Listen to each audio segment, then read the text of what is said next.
Okay, give me a second.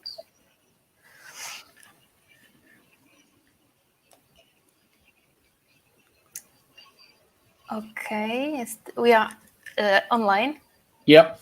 And we already have 9 people watching to us. Dzień dobry, witam wszystkich. Znaczy na razie 11 osób, ale czekamy na więcej.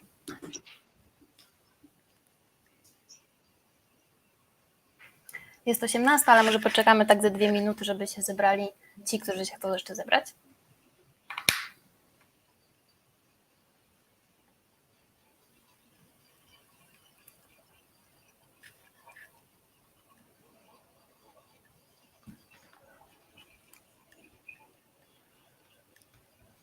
Dzień dobry, albo raczej już w sumie dobry wieczór.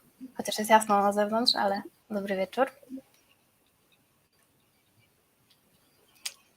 Już mogę powiedzieć na początek, że webinar potrwa maks godzinę. Jeżeli będziecie mieć jakieś pytania, to zapraszam do wrzucania ich tutaj w komentarzu od razu. Na koniec będzie taka sesja Q&A. Można napisać po polsku, można napisać po angielsku. Jeżeli będzie coś po polsku, to potem przetłumaczę na koniec. Ale jeżeli chcecie, to jak najbardziej po angielsku możecie. Ze względu na to, że cała prezentacja będzie po angielsku. Craig jest Szkotem, pewnie go już dobrze znacie, więc tak będzie po prostu łatwiej. Dobra, już mamy ponad 30 osób, ale myślę, że będzie nas sporo więcej.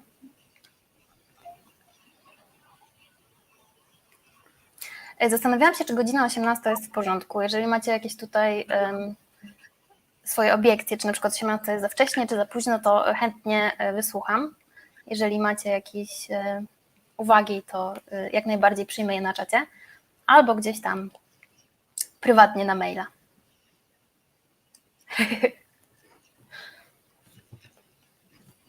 Dobra, mamy już prawie 40 osób, więc może zacznę opowiadać o tym, co się tutaj dzisiaj wydarzy. Jeszcze co do click meetingu, nie, zmieniliśmy platformę i połączenie będzie tutaj. Wysyłałam wszystkim zarejestrowanym maila, że nigdzie nie wychodzisz, Tomek, no my też nie, dlatego jednak zostaliśmy. Na click meetingu nie będzie tego webinaru, zmieniliśmy platformę na StreamYard, ponieważ wydaje nam się łatwiejsza i dlatego zapraszamy tutaj wszystkich. Live jest na naszym Facebooku, na naszej grupie facebookowej i też jeszcze na naszym YouTubie, więc myślę, że kto chce, to jednak dotrze, mam nadzieję. Dobra, zaczynamy. Cześć Barnaba. Zaczynamy. Jesteśmy tutaj dlatego, że w Senuto chcieliśmy pomóc naszym klientom, naszym użytkownikom, ale też specjalistom, po prostu specjalistom SEO. W tym dość niefajnym czasie, który nas teraz spotkał, jednym ze sposobów na to, aby teraz sobie w jakiś sposób poradzić, jest znaleźć na przykład kolejne sposoby na zarabianie. Jeden z nich jest afiliacja i o tym właśnie Craig będzie dzisiaj mówił. Z tego co wiem, a dowiedziałam się dość dużo i też Craig jest znaną osobą w branży SEO. Jest to jeden z najlepszych ekspertów w tym temacie, ma niesamowite doświadczenie, więc myślę, że bardzo dużo się od niego dowiecie na ten temat. Jeżeli będziecie mieć jakiekolwiek pytania, to tak jak mówiłam, możecie je zadawać w trakcie, możecie je zadawać na końcu.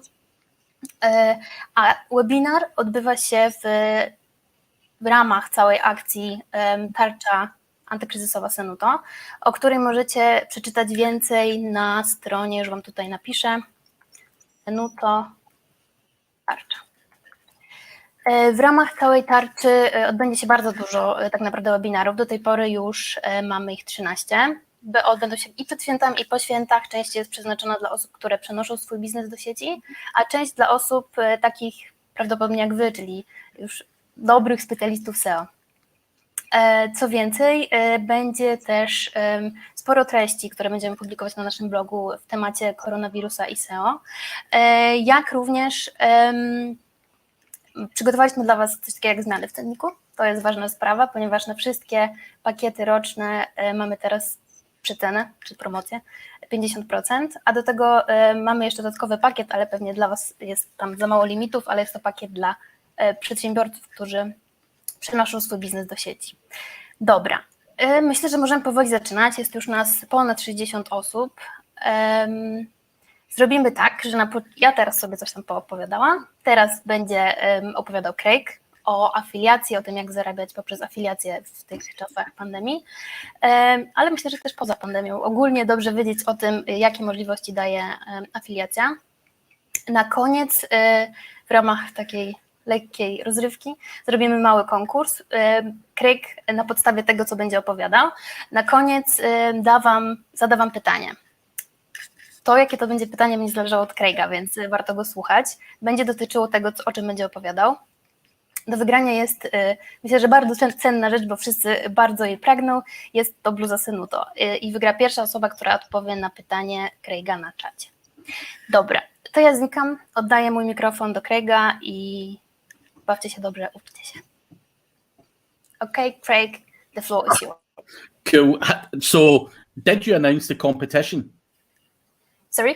Did you announce the competition? Yes. Ah, Yes. right, cool, no worries. Right, I'll just share my screen then. Hello, guys in Poland. I'm sure there will be many on there from the Polish event that I attended last year. Was an amazing experience, guys. But I'm going to talk a bit about affiliate marketing today and give you some ideas on how it works and how I monetize websites online. So I'll go through this and I will try and speak as clearly and concisely as I possibly can. Apologies for the strong Scottish accent, and a big thank you to Synuto. Great to be on in front of a different audience. So here we go. So my name's Craig Campbell, for anyone who doesn't know me. I'm an SEO consultant, training provider, affiliate marketer and link builder. And I speak at a lot of conferences all over the world and try to offer as much tips and advice as I possibly can to people. Now, one of the slides that people always remember me for in Poland at SEO Regis was where I said, fuck clients, I hate client work. And, no one likes client work. Having to invoice clients is a pain. So affiliate marketing is the way that I make money online. So what is affiliate marketing? How does it work? I'm pretty sure you guys in Poland are absolute geniuses at affiliate marketing. From having been there and met a lot of you guys are doing a pretty awesome job, selling other people's stuff and getting your affiliate commission. Now, some ideas on affiliates and how it can work. It can be things like SEMrush, which is a very similar tool to Synuto. They give you 40% recurring commission for the lifetime value of a customer. You can have Amazon affiliates, where Amazon will give you a small percentage of every sale that comes through your website. Normally, what you would do would be to review products and or whatever it may be, and you will qualify for a specific commission on there per product. And it's quite a lucrative way if you scale that business up properly. So Amazon's another affiliate program. You can also do other private sales, such as this was a guy called Robbie Richards who had an SEO course. He wanted me to promote that to my audience and was offering me quite a large commission to sell his course. So again, that's a private affiliate deal that I was able to negotiate with Robbie Richards, and I was getting, I think it was 40 or 50% from that. With 40%, that's the email there, and we were all able to make quite a lot of money selling someone else's course. Now, what's the benefits of selling someone else's course rather than your own? Now, if anyone else has done a course before, it takes months and months and months to film a good comprehensive course. And in digital marketing, it's an ever-changing subject, and you have to update the course all the time. So why not just let Robbie make the course? Let him be the schmuck that makes the course, and we can all get 40% of his sales just by simply promoting it. So it's an easier way of working. You don't have to do any work other than promote it. Now, you've got other things like Authority Hacker. They'll give you an affiliate deal. But I'm going to give you a case study today, an affiliate marketing case study. Now, it would be very easy for me to come on here and show you that I make lots of money. But this is a new case study, and it's the lowest form of making money, purely because I don't want to blow my own trumpet, and I think everyone has to start somewhere. So this case study is based on a very basic Amazon affiliate website. So I bought this website a little over a year ago.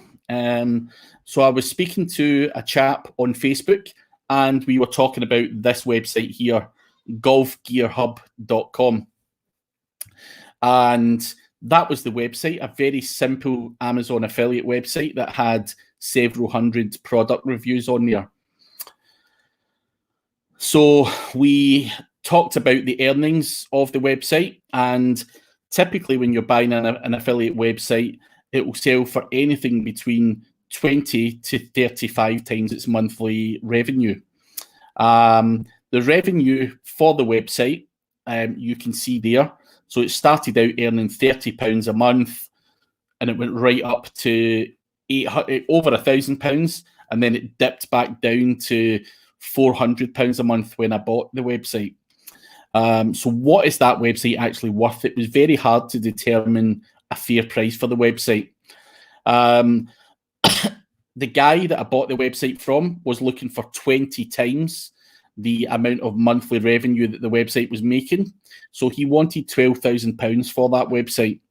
I negotiated it down to £10,000 because he was desperate for the sale. So that was the invoice he sent me. I paid for the website, and off I went. And you'll be able to see from the SEMrush graph, over the course of 2019, I was able to scale that website up quite a considerable amount. You'll be able to see here the growth. So I bought the website here, and obviously I was able to scale it month on month on month. And obviously, because it's seasonal, the website traffic does dip down slightly towards the tail end of the year. That's one bad thing about buying a golf website, that it peaks in the summer months. Now, as I say, I was able to scale this website. So I was able to scale it from earning $362 a month, which is January. I know the date here says March, but with Amazon, they always pay you 2 months in arrears. So that was January's earnings. So it was 362, 470, 782, 844, up to 1,200. And then it started to slip down because of the seasonality.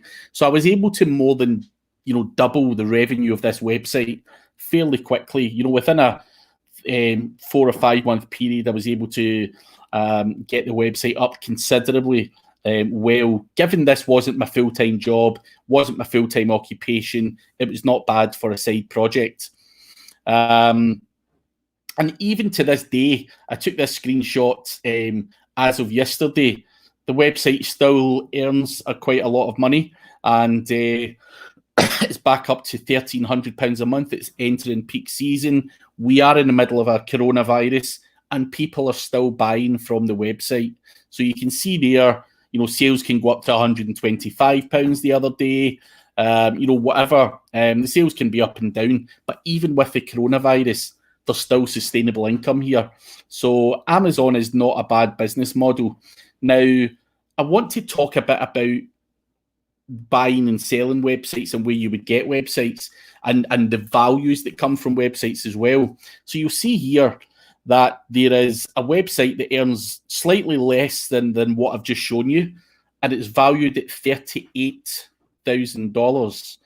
Now, I want to talk about how I got the website to where it was first and foremost. So you obviously have to buy links. You can buy links from a vendor like Links for You or various other vendors across the world. There's many good vendors out there. Content is massively important. You have to have the right products and stuff like that on your Amazon website. I'm sure many people know that. But in general, the website cost me £10,000. I spent about £2,000 on some content, and I spent about £2,000 in links. Now, my total spend was £14,000, but out of that money, the 4K that I actually spent was brought in by sales revenue. So I actually only spent £10,000. The Amazon website was earning at the time anyway. So my real outlay was still the £10,000. All I had done was utilise the money from the website to buy links and buy more content. Now, by doing that, it probably took me about 20 minutes work to order links, order content, and get my team onto the job. So 20 minutes work was all I really put into it. And if I was going to sell the website for a multiple of 25, my website would be valued at around £37,500.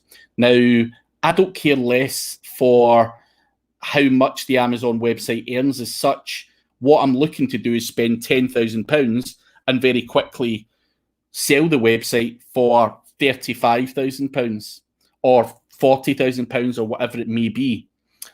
So you've got to work harder. You've got to scale things up. You've got to outsource. You've got to automate as much of this stuff as you possibly can. You can use virtual assistants where you can get from websites like, they're all over the place. I'm not even going to say Filipinos anymore because that's not always the best place to get virtual assistants. You've got Indians, you've got South Africans who are really good at content. It really depends on what you're looking to outsource. But work smarter, not harder. So what this guy, Robert Kiyosaki, says to people is when you're educated at school, schools teach you how to go about doing a degree, getting a job, making money to pay your mortgage and everything else. What they don't teach you at school and what they don't teach you a lot online is how to make money work for you. And that's what I'm doing. I'm taking £10,000 and turning it into £40,000 or £50,000. Obviously, I do it at a larger scale where I might buy a website for £50,000 and sell it for £200,000, all because I know how to build a process and a system to be able to go in and renovate a website the same way someone in real estate would buy a property that maybe wasn't in good condition. They send the painters in and the electrician in, they do it up and then flip it on for much more money. Now, how hard or how high can you scale an Amazon website? So people are always saying, well, Amazon's not that scalable, blah, blah, blah, blah. Here's a website that started in 2018. And according to SEMrush, they get close to 2 million visitors a month. Now, gearhungry.com is now being sold. It's sold for millions and millions of pounds. But that was a website that was totally scaled up, had huge amounts of content, decent amount of backlinks, and was flipped on for a serious amount of money. Now, you can do other websites like e-commerce websites. That's one example of a website that I've got. And, that website earns £100,000 a month from, that's January to February, $105,000 a month. That's just the revenue. That obviously there's costs. I've got another website, which is pretty much all organic. So I'm going to go back, actually. The website that I've got that ranked that makes $105,000 per month is a mixture of paid search and organic search and everything else. The other website I've got, which makes $175,000 a month, is pretty much all organic search. So organic search still works very well, and that is the same with Amazon affiliates. That's one website there that I've built up over years and years and years. But these websites here, if I was to flip that on, would sell for £3.5 million. That is the level of money you can make from affiliate marketing. Buying and selling quality businesses through websites, whether it be Empire Flippers or somewhere else, we'll talk about that in a moment. But the most important thing here is we've all got skills. We're all SEO guys that are watching this. We all know how to rank a website. Why the hell are you doing client work? Why are you not implementing this stuff for yourself? Digital assets is as good as buying real estate. The good thing about digital assets is you can buy and sell very, very quickly, depending on how fast and how quick you can scale things up. Now, I want to talk to you about a failed venture that I had. And there is a reason for me talking about this failed venture, because when you go into affiliate, it's very easy to make mistakes and pick the wrong niche and all of that kind of stuff. So I had a website a few years ago called Vapor Infusion. So it was the e-cigarette business. I done some keyword research and found out that vapes and vape shop and everything else had tens of thousands of searches per month. So I thought, this is it. This is the big money maker for me. Let's do it. So I built a website. It was a WordPress website, WooCommerce functionality. Throw it all together. I spent about 6 months doing some SEO, and it wasn't an affiliate, it was actually a drop shipper, but it's a very similar model. So I had a guy that was able to fulfill the orders. Now, what started to happen was I started to get the orders, and you'll see that this was back in 2016. People were reversing the payments for the orders. There was a complaint from the customer. Now, for this business, it was very low cost but high volume product sales. Now, that was the customer's order. And the guy who was the drop shipper basically said, thanks, this has been done, but we don't have this particular brand. So they've just sent out some other random product, and he's going to charge me the same price as what the customer ordered for. So the customer's basically bought something and not got what they asked for. You have to do research. You have to make sure you're working with the right people. Make sure that you have the right drop shipper. Make sure that everything else is in place. Now, one thing that I wish I could go back to would be e-cigs, £15 product value, £15 for the vape oil, if you like, is not a high ticket item. Now, it cost me the same amount of money to get my content writer to write a page about Rolex watches as it does an e-cig vape thing. So the cost of links, the cost of content is pretty much always going to be the same for me. I've always got the same team. I've always got the same costs. So there is no point in going after something that doesn't generate a decent figure. You always want to, if you're going to do affiliate, you always want to sell something that costs more than £100 rather than £15 for e-liquids, which is just garbage. So that was one mistake I learned along the way. And as I say, sell something that's of a high value, whether that be, the metal detector rather than, some cup or whatever it's going to be. Now, as much as you may have a passion for cups, you're going to have to work very hard to sell thousands and thousands of cups to be able to earn a good living. You sell the metal detector, and you might only need 100 sales a month for you to earn a decent commission. You might sell £50,000 worth of those products, and you may get 5 or 10 grand worth of commission, depending on what you're selling. So make sure that you do the product research, because that is one mistake that I've made along the way, including the golf website. The products on the golf website, it's hard for me to scale the golf website much more than it's already scaled without it costing me too much more money, purely because there's certainly volume of orders there, but all of the items are like $25, $30. There's not a lot of high ticket items on there, and then income seasonality. So do your research, make sure that you research your niche properly. And as I said, seasonal inventory is just hard to sell, so just avoid anything that's got seasonality. Now, where do you buy these websites is going to be a question that people may have. Now, you can go onto Facebook groups like Flipping Websites. There's just guys on there, which you'll see just now, where guys are selling websites and they put on the stats, the figures, the analytics, and everything else, and you can go in and buy that website if you want. That's a Facebook group. You have to do your own due diligence, check whether the website's value for money, and there's good opportunities on there. You also have other websites, which is for higher profile websites like Empire Flippers. Now, Empire Flippers vet the websites that get listed on there. So in order for you to sell a website on here, they want to see earnings, they want to see analytics, they check your backlink profile, they check everything else out.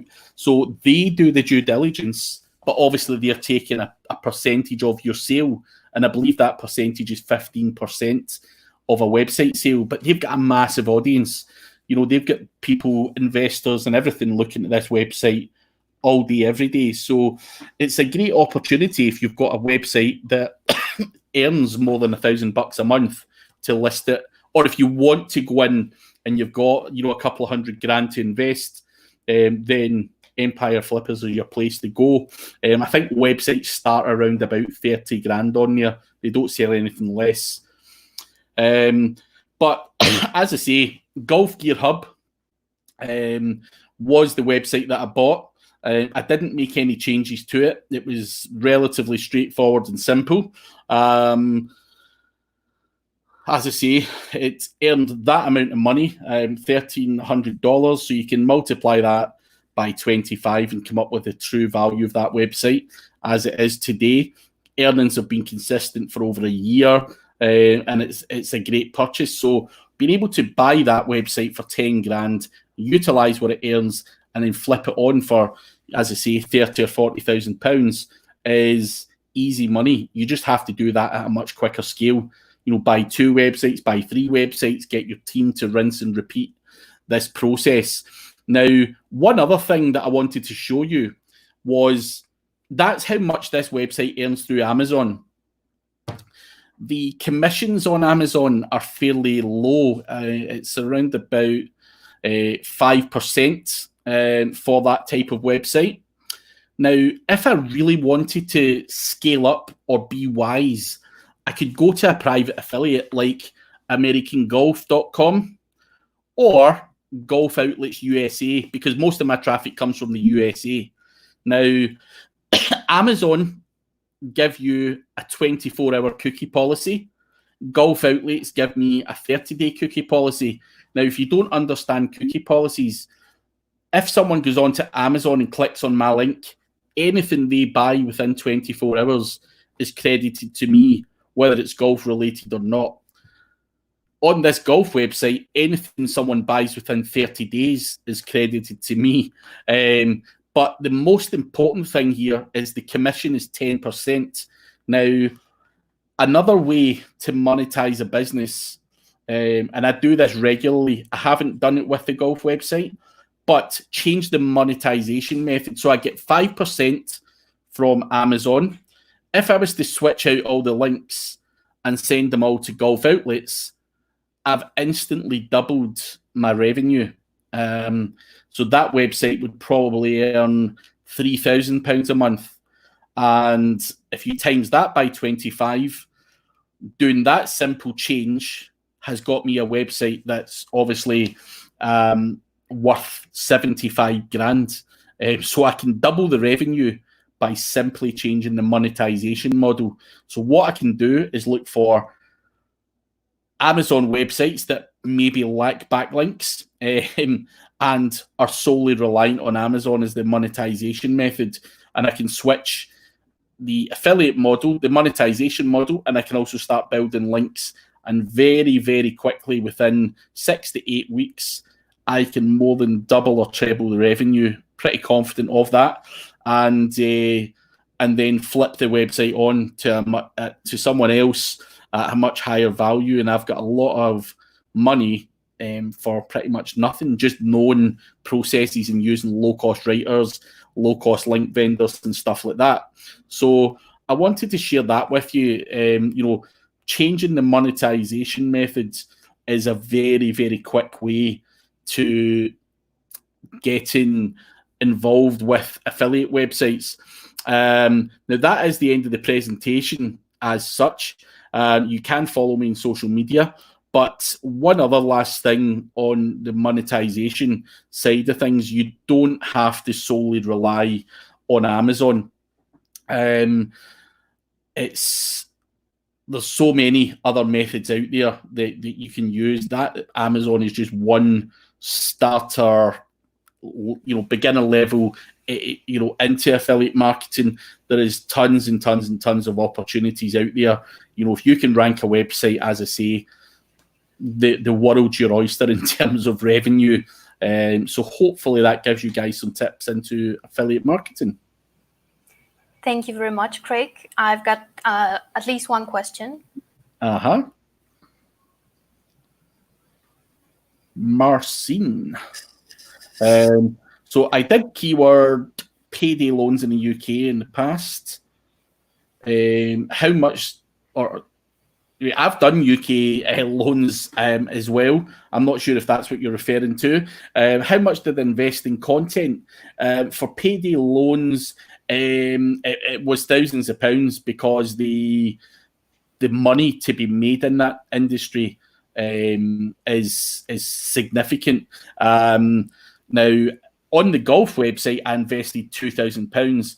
In the payday loans niche, there's so many other long tail keywords that you can go after.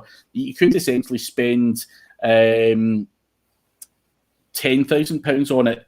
Now, Marcin's saying, I saw most of your websites lost 40 to 50% of traffic. I'm not sure what most of my websites are, Marcin. The only one that's public is the golf one. And yes, the golf website was hit by the November update, which a lot of affiliate websites done, which comes down to user intent. But that's now on the road to recovery. And obviously, the dip in traffic that Ahrefs or SEMrush provide is not always accurate. As I said, I showed the earnings there. So the only website I really mentioned today, Marcin, was the golf website. There wasn't multiple websites mentioned. So one website it did, there was a November update, and obviously that had an impact on the, in fact, I'll show you, give me a second. I'm going to share my screen again, if you don't mind. So Amazon affiliate program. So obviously the website did dip. There was a November update, which was all down to user intent and stuff like that. But you see that website has now recovered and earns that amount of money. But if I go to the payment history for the golf website, it did take a tumble in November due to seasonality as well. But obviously it did dip, and it's now grown back up to where it was. So you have to resolve issues. If you look at anyone's Amazon website out there, most people took a dip in November. Lots of people had problems around about that time, and that was because there was a lack of quality and user intent on your website, and that's something you've got to resolve. So the golf website's now well on the road to recovery, and with anything, Google change the goalposts, and sometimes things take a tumble, but you've just got to grind it out and continue to grow. So yeah, hopefully that answers your question. There's one more thing from Martin. In many niches in affiliates, you cannot longer rank for many keywords. Would you like to refer to it? I'm not sure that's an accurate statement, Marcin. You can still rank for main money keywords, although obviously after the November update, you will probably have seen that a lot of Amazon websites were given a slap, because these websites in general are low quality, don't have great user intent. Most people doing affiliate websites are using low cost content writers and everything else as well. So I think you've got to do the job better and take the dip in November as a warning that Google are looking for more quality, so to speak. So High volume keywords, there's loads of stuff coming in from you here, Marcin, but if you talk about high volume keywords, there's loads of high volume keywords that rank really well across the world. You've just got to adapt your approach, and hopefully that will help you grow. Okay, there is now a question from Damian. Damian, which niche do you recommend? It's a question I'm always asked, and there's obviously coronavirus times. There's certain niches that do very well, like fitness equipment. Does very well because everyone's stuck at home. But overall, I think picking a niche. Still there's tons of niches out there that still sell a lot of stuff. People are at home, people are bored, and there's lots of niches that are actually excelling in this coronavirus period, including that golf website. So I think out with, some people are unfortunate where they're going to be, in the travel industry, and sadly, people just can't travel just now. But I think most niches still work if it's like a product as such. But certainly fitness equipment, I've got a guy in the UK who hires out fitness equipment, and he had to close his business 2 weeks ago because he has no products left and he can't get any more stock. He's basically made more in the last couple of weeks than he did the whole of last year. So that is a good niche to get into. But as I say, when you're picking your niche, make sure you don't go after something seasonal. Make sure you go after high ticket items, more than £100 plus. The higher the better. I've got friends who sell things like generators. So generators, not a very sexy niche, but a power generator certainly makes a lot of money. It's £400 or £500, if not more, for that product. And people need power generators, construction workers, or for a number of different reasons. And power generators, very crap, boring niche. You might not even think it's a good niche. There's a lot of sales volume in that niche, and you can make a lot of money, doing stuff like that as well. But as I say, the niche selection process really comes down to no seasonality and products that are of a higher value. Okay, another question. So what do you think? Which kind of markets will survive and increase traffic and conversion till the end of COVID-19 and after it? I think a lot of markets will survive and increase. I think, initially people are going to panic and watch their budgets and stuff like that. But I think people are now starting to buy again. Even now, I do affiliate, and different things, and people are still buying SEO tools. People are still buying products on Amazon, and I think that will open up. Obviously, I said there that the fitness niche is one, fitness equipment niche is one that's going to survive and probably increase traffic because people will still want to keep fit while they're at home. I think, obviously you have to use a common sense approach where if you're going to get involved in travel or hotels or, something like that, then you're probably wasting your time at this point. But anything, whether it be selling Sunuto or any other SEO tool, then people still have to do research. People still have to go about their business, so keep their business going and stuff like that. So I think anything that's going to have to be used on a day-to-day basis is the sort of niches I would be sticking to. Or even nice hobbies, like women are always buying clothes and bags and shoes and all that stuff. And that's probably never likely to change, coronavirus or not. So, I was on a Twitter chat earlier and someone was saying they were that bored they'd spent all their money on online shopping. You're even laughing, Carolina. Some things are never going to change. But even, cameras, AirPods, earphones, gadgets, all of that kind of stuff's all going to be very much stuff that people are looking for. Okay, another question, this time from Mateusz. Imagine if today you have a chance to start again in SEO industry without any skills and experience. Would you start again or now? For someone without experience, it doesn't make sense to become an SEO specialist. What is your opinion? So it's a good question. I think what I would advise anyone to do, I have found myself being an SEO specialist, and that's where it goes.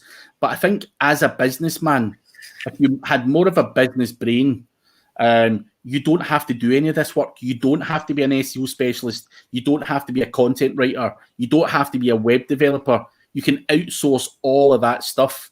All of it can be outsourced. And that's the amazing thing about this. So I would become more of a marketing guy that just had a broad range of marketing and understood enough of all the different marketing concepts, and then outsource everything rather than being the SEO guy.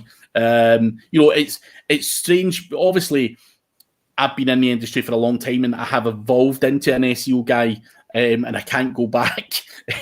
But for anyone else, SEO is an ever-changing thing. There's so much bullshit out there that people talk that it's like a minefield trying to figure out what's right and what's wrong. And I think anyone trying to become an SEO specialist, it's a real tough ask.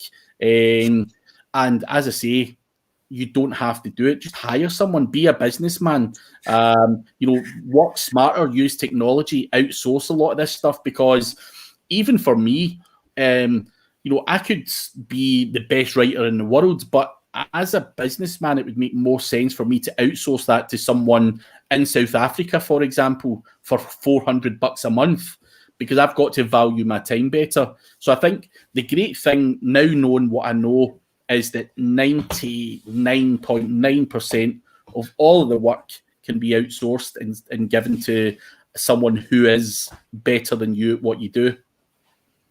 Okay. The next question is, have you used remarketing on Facebook or AdWords to support cold leads? Yes. I think, Facebook's a great way, more Facebook than AdWords, to be honest, is a great way to kind of go to cold leads and just warm them up. I've also integrated push messages and tried to gently, get into that, get my information out to people without selling to them as such.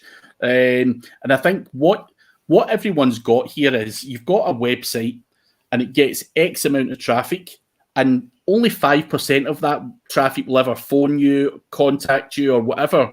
There's 95% of lost traffic on your website that goes away and goes to another provider. So I think, using your Facebook or AdWords or push messages or any other kind of technology that's out there is a good way to try and capture more of the traffic that's actually coming to your website, whether that's getting them into a funnel and warming them up or whatever, your sales approach is really good. But I think you've got to use remarketing, because people don't always, it depends on what you're selling, of course, but no one always makes an instant decision when they buy something. So again, we'll use you, Carolina, as an example. If you look at the next best Gucci bag that's out there, you have a look about it, and then you go, oh, it's a $2,000. I'm not sure if I want to buy that. If they so if they subtly retarget you, it's going to hopefully encourage you to eventually go on in and say, fuck it, I'm going to buy it. Bang, there you go. Because it's not an instant sale. Anything that's a high ticket item requires a thought process. Even kitchens, for example. I've got a guy that sells a lot of kitchens, and retargeting is the best form of marketing for that guy, because anyone buying a kitchen which costs $10,000 or $15,000 has to look at the kitchen on the website, go away and talk to the wife, and come back and show it to the wife, and then have a think about how they're going to get the money for that. So I think retargeting is very good, and it's especially with high ticket items or something that people don't just impulse buy. So, if it's for golf equipment, like the golf website, absolutely not, because the website doesn't earn enough to start doing that type of strategy.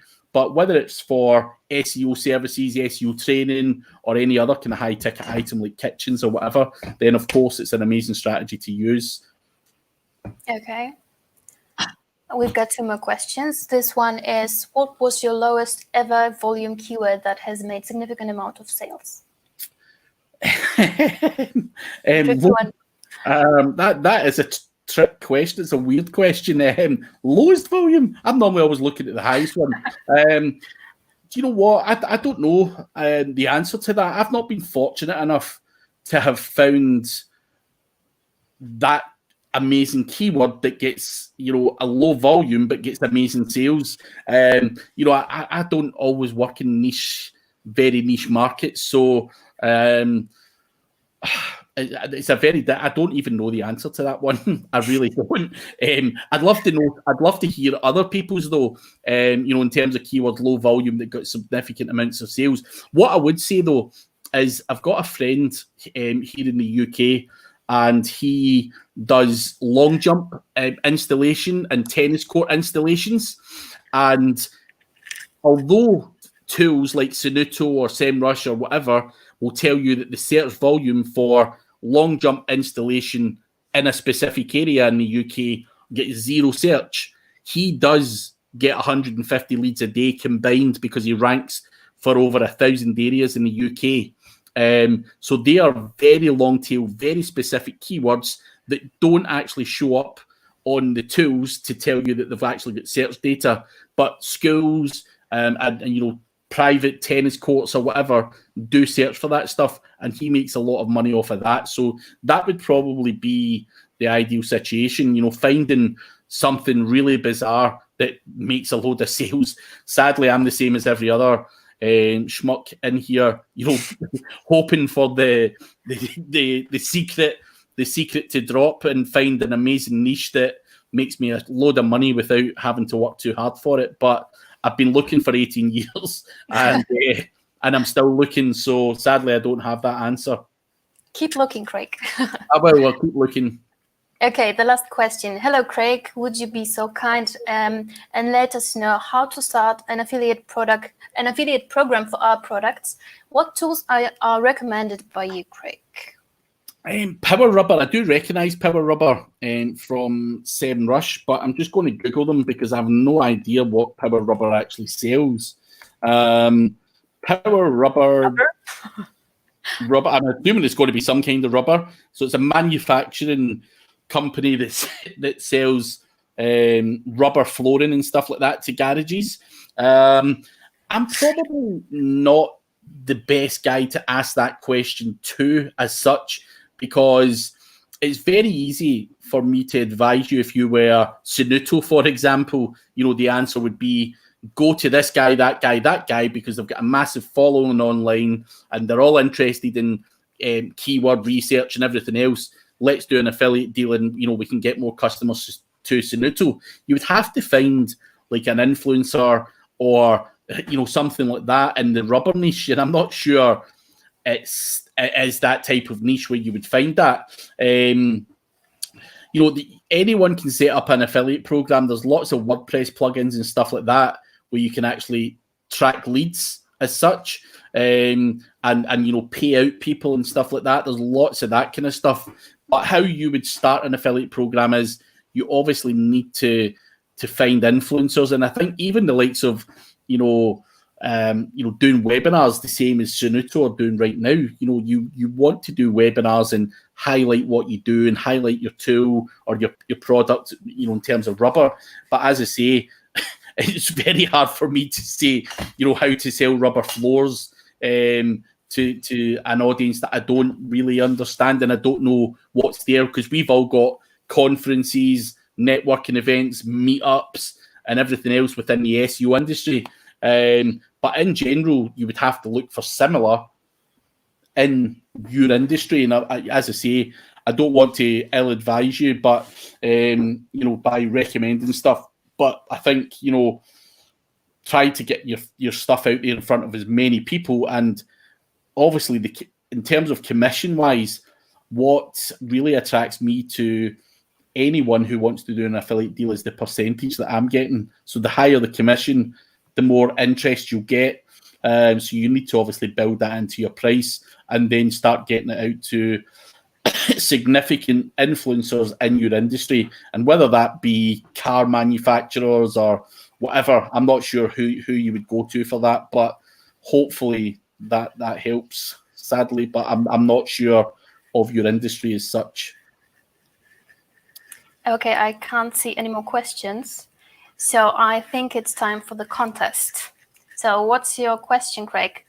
Przypominam, że kto pierwszy odpowie na pytanie, ten zdobywa bluzę Senuto.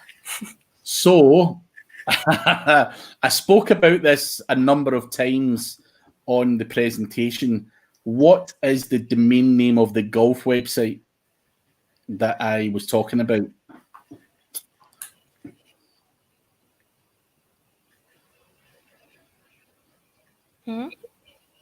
Let's see if anyone gets it. Put it in the chat. Would you say it again? What's the domain name of the golf website that I was referring to in the presentation? Oh, we got it. I guess. Was it Golf Gear Club? Nope. It sounds like that.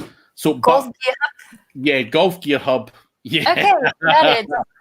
Yeah. Okay, czyli Sebastian Lesiniewski dostanie u nas bluzę Senuto. Odezwij się do nas na czacie albo na Facebooku, dogramy detale i poleci do ciebie bluzę Senuto akurat na tą zimę tej wiosny.